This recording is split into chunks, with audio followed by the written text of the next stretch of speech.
Salut et bienvenue sur Tesla Lambda. Aujourd'hui, on va parler d'un sujet, ça va être la recharge à domicile de nos voitures électriques. Vous allez voir, c'est un sujet assez passionnant. Beaucoup de concessionnaires à l'achat de votre voiture vont vous pousser, enfin vont plutôt vous aiguiller.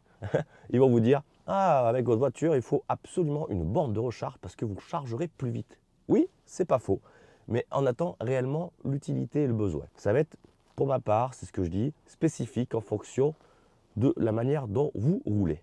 Moi, cela fait déjà plus de 2 ans, ma femme qui a une voiture électrique, elle roule pas mal. Et je vous le dis direct, nous n'avons pas de borne. Et ouais, comment on fait? On a des hamsters dans une roulotte qui rechargent les voitures. Non, je rigole.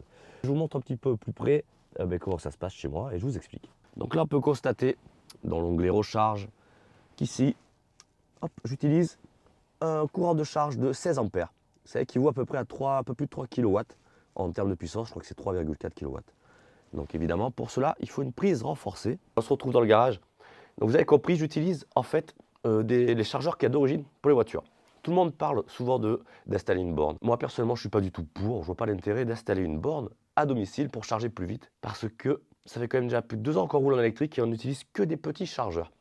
Quand vous voulez faire du voyage, vous rechargez sur les superchargeurs, ça va très bien. Pour les travails, on va dire quotidiens pour aller justement au travail, le petit chargeur domicile suffit amplement. Celui-ci, c'est le chargeur Tesla qui va jusqu'en 16 ampères, branché sur une green up, enfin pas une green up, mais c'est une prise renforcée.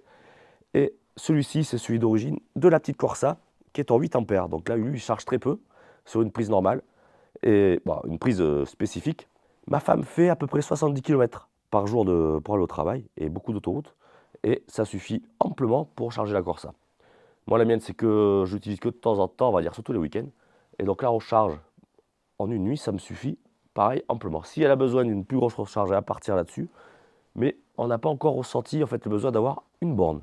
Bon, vous l'avez compris, moi je n'ai pas de borne de recharge et ça me suffit largement. Moi direct, ceux qui disent ouais, n'importe quoi, tu racontes que des conneries. Les bornes, c'est bien. J'ai pas dit que c'était pas bien. J'ai dit qu'il fallait avoir l'utilité.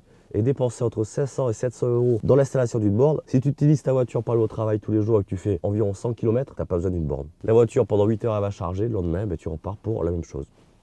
C'est tout.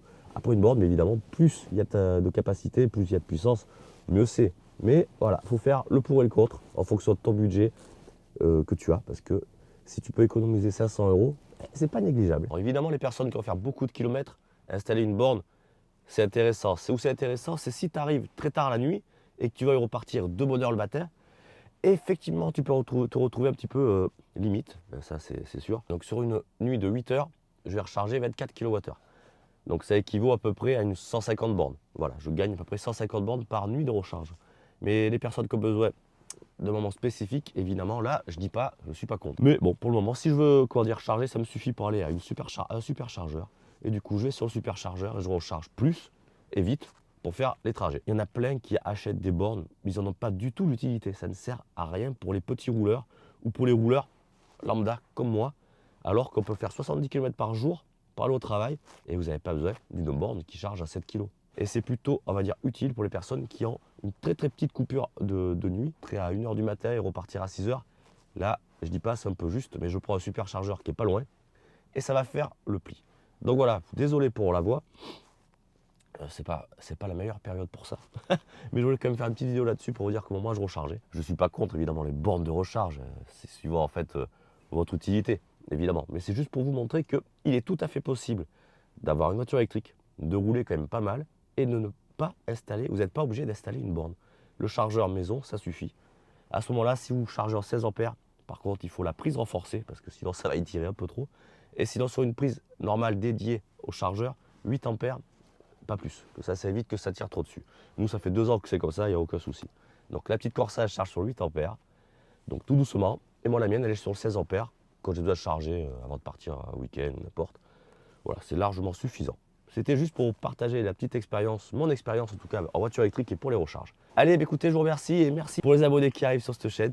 On va se dire à la prochaine. Partagez, likez, abonnez-vous. Allez, ciao.